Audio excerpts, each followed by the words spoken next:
अच्छा जी, इस वीडियो के अंदर हम लोग डिस्कस करेंगे कि कोई भी जो बिज़नेस है जो ट्रेडिंग अकाउंट को प्रिपेयर करता है, ठीक है? उस ट्रेडिंग अकाउंट को प्रिपेयर करके उस ट्रेडिंग अकाउंट से कौन सा डाटा है जो कि किसी भी एनालिस्ट ने या किसी अकाउंटेंट ने इस ट्रेडिंग अकाउंट से हासिल करना होता है, ठीक है?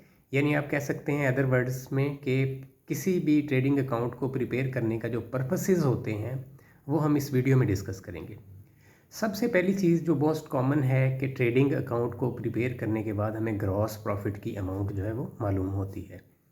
तो ग्रॉस प्रॉफिट को निकालना क्यों ज़रूरी होता है? ग्रॉस प्रॉफिट को हम इसलिए निकालते हैं कि हम इसको देखते हैं कि क्या ये सफिशेंट है हमारे जितने भी इनडायरेक्ट एक्सपेंसेस हैं उनके लिए, या ये कम है, ठीक है? यानी ये हमें एस्टिमेशन देता है कि हमारे जितने भी इनडायरेक्ट एक्सपेंसेस हैं वो इसमें से माइनस होके फिर हम कुछ बचेगा या नहीं बचेगा, ठीक है? यानी कि हमें इनडायरेक्ट एक्सपेंसेस और ग्रॉस प्रॉफिट का कंपैरिजन करके ये मालूम हो जाता है कि हम सही लाइन पे जा रहे हैं या बिज़नेस हमारा नुकसान में जाएगा।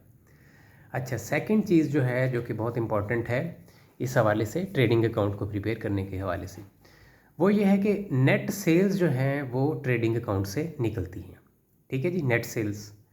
अच्छा, अब ये नेट सेल्स का थोड़ा-सा कॉन्सेप्ट मैं जो है ब्रीफली एक्सप्लेन करूँगा। देखें, एक होता है सेल्स जर्नल, ठीक है? जिसको सेल्स डे बुक भी कहते हैं। तो सेल्स जर्नल जो होता है उसके अंदर हमारी तमाम क्रेडिट पे, उधार पे की गई सेल्स जो हैं वो वहाँ पे रिकॉर्ड की जाती हैं, और जो कैश सेल्स होती हैं वो सेल्स जर्नल में रिकॉर्ड नहीं की जाती। अब जितनी भी हमारी कैश सेल्स हैं प्लस हमारी क्रेडिट सेल्स हैं, जो कि हमारे सेल्स जर्नल का टोटल जो होता है वो बताता है कि इतनी हमारी एक मंथ के अंदर जो है या एक ईयर के अंदर वो क्रेडिट सेल्स हैं, तो वो वहाँ से हम उसको लेके डाटे को, तो उसको हमने सेल्स लेजर में पुट कर देना होता है, ठीक है? सेल्स लेजर या सेल्स टी अकाउंट, ठीक है? ये एक ही चीज़ के दो नाम हैं। तो सेल्स लेजर जो होगा उसके अंदर कैश सेल्स भी शामिल होंगी और प्लस क्रेडिट सेल्स भी सारी की सारी, यानी कि सेल्स जनरल जो है वहाँ से टोटल जो है वो क्रेडिट सेल्स की सूरत में हम वहाँ पे ले आएंगे।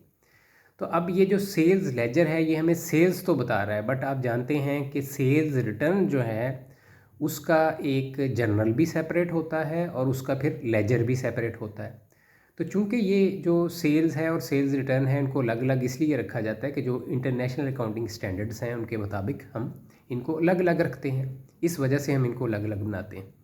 तो अब जब हम ट्रेडिंग अकाउंट प्रिपेयर करते हैं तो हमारे पास दो लेजर्स हैं, यानी सेल्स का अलग बैलेंस है, ठीक है? Cash plus credit sale total हमारी सेल, और सेल्स रिटर्न का अलग बैलेंस है। अब हमने ये करना है कि ट्रेडिंग अकाउंट के अंदर जब हमने क्रेडिट साइड पे सेल्स को फिट करना है तो वहाँ पे सेल्स में से सेल्स रिटर्न को माइनस कर देना है, ठीक है? और फिर हमारी नेट सेल्स निकल आएंगी। यानी कि ट्रेडिंग अकाउंट वो वाहिद अकाउंट है जहाँ से हम देख सकते हैं कि हमारी नेट सेल्स क्या हैं। अदरवाइज़ जो हमारा लेजर होता है सेल्स का, वो जो सेल्स बता रहा होता है वो रिटर्न के बगैर सेल्स होती हैं, यानी रिटर्न उसमें से भी माइनस नहीं किया होता, ठीक है जी? आई होप आपको ये क्लियर हो गया होगा ये पॉइंट कि ट्रेडिंग अकाउंट में सेल्स में से सेल्स रिटर्न माइनस करके हम नेट सेल्स जो हैं उनको देख सकते हैं कि हमारी नेट सेल्स जो हैं किसी भी पर्टिकुलर पीरियड की वो कितनी हैं। अच्छा, आगे चलते हैं। अच्छा, अब ये जो हम यहाँ से नेट सेल जो हैं हम यहाँ से निकालते हैं, इसका हम कंपैरिजन कर सकते हैं अपने प्रीवियस ईयर के साथ, ठीक है? कि करंट ईयर की हमारी नेट सेल ये है और प्रीवियस ईयर की ये है। बट इसमें एक चीज़ याद रखनी है कि अगर हमारी सेल्स इंक्रीज़ हो गई हैं तो ये इस चीज़ की श्योरिटी नहीं है कि हमारा बिज़नेस प्रॉफिट में जाएगा। ये बात हमेशा याद रखनी है। क्यों? क्योंकि जो प्राइस की इंक्रीज़ है उससे भी सेल इंक्रीज़ हो जाती है, ठीक है? और हो सकता है हमारी सेल इंक्रीज़ हुई हो लेकिन एक्सपेंसेस भी उसके साथ बहुत ज़्यादा इंक्रीज़ हो गए हों, जो इनडायरेक्ट एक्सपेंसेस हैं, ठीक है? तो ये बात याद रखनी है कि सेल्स के इंक्रीज़ होने का मतलब ये नहीं है कि हमारा बिज़नेस प्रॉफिट में जाएगा। अच्छा जी, और क्या होता है जी नेट सेल्स से? Net sales of current year जो है, अच्छा जी, इसको हम इसकी percentage of gross profit on net sales हम एक फार्मूला लगा के निकालते हैं, ठीक है? Percentage of gross profit on net sales, ठीक है? फार्मूले को मैं डिस्कस नहीं करूँगा, मैं सिर्फ ब्रीफली बता रहा हूँ। तो जब हम ग्रॉस प्रॉफिट और नेट सेल्स का कंपैरिजन करते हैं, या आप कह लें कि percentage of gross profit on net sales निकालते हैं, तो वहाँ से हमें पता चल जाता है कि पिछले साल में हमारा ग्रॉस प्रॉफिट नेट सेल्स का इतने परसेंट था, इस साल इतने परसेंट है। ठीक है, ये एक कंपैरिजन के लिए ये चीज़ भी इस्तेमाल होती है बिजनेसेस के अंदर। अच्छा जी, इसके बाद जनाब ये जो परसेंटेज होती है, यहाँ से हम अंदाज़ा लगा लेते हैं कि सक्सेस या फेलियर ऑफ बिज़नेस है, यानी प्रॉफिट में जा रहा है या नुकसान में जा रहा है। लेकिन अगर रेट ये डिक्रीज़ हो रहा हो तो फिर फेलियर होती है। अगर ये रेट इंक्रीज़ हो रहा हो डेफिनेटली, यानी ग्रॉस प्रॉफिट को हम डिवाइड ऊपर रखते हैं और नीचे जो है वो नेट सेल्स रखते हैं, तो परसेंटेज निकालते हैं, तो इसका जो रेट निकलता है डेफिनेटली जब वो इंक्रीज़ हो रहा होगा तो इसका मतलब है कि हमारा ग्रॉस प्रॉफिट जो है वो ज़्यादा, उसका रेशो जो है वो ज़्यादा है। ठीक है, तो वो हमारे सक्सेस ऑफ बिज़नेस, यानी बिज़नेस जो है वो ज़्यादा प्रॉफिटेबल हो रहा है।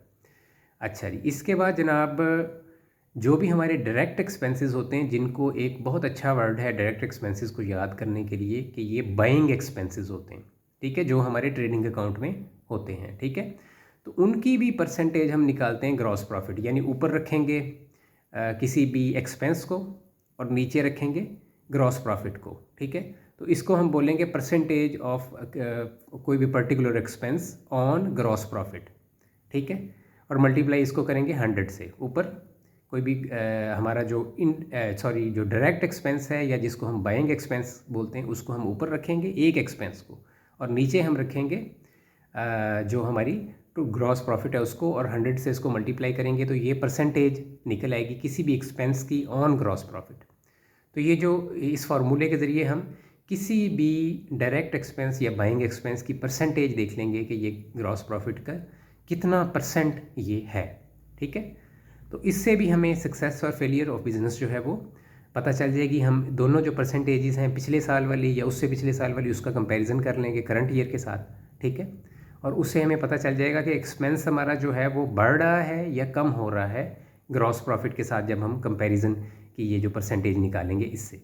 ठीक है जी, उसके बाद एक और चीज़ होती है इन्वेंट्री या स्टॉक टर्नओवर, यानी इन्वेंट्री टर्नओवर या स्टॉक टर्नओवर। ये क्या चीज़ होती है? इससे मुराद ये होता है कि हमारी जो बिज़नेस है उसके अंदर जो सेल्स हैं वो कितनी देर बाद हो रही हैं, यानी स्टॉक आता है तो सेल्स कितनी देर बाद हमारी हो जाती हैं।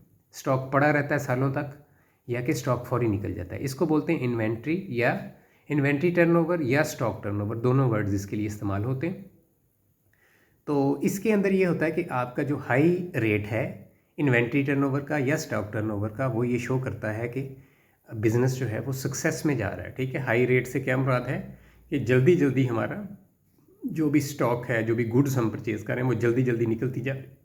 ठीक है, और अगर लो रेट हमारा है तो इसका मतलब है कि हमारे जो स्टोर है उसके अंदर चीज़ें बड़े लंबे अरसे तक पड़ी रहती हैं, फिर निकलती हैं, उससे स्टोर की भी कॉस्ट जो है वो पड़ जाती है। ठीक है, स्टोर कीपर की भी कॉस्ट पड़ जाती है, यानी अकाउंटिंग के अंदर जो है बहुत सी हमारी जो कॉस्ट हैं स्टोर से जो रिलेटेड होती हैं वो हमें इजाफी पड़ जाती हैं। इसलिए इन्वेंट्री या स्टॉक टर्नओवर रेट जो है ये इसका लो होना जो है वो बेहतर होता है। ठीक है जी।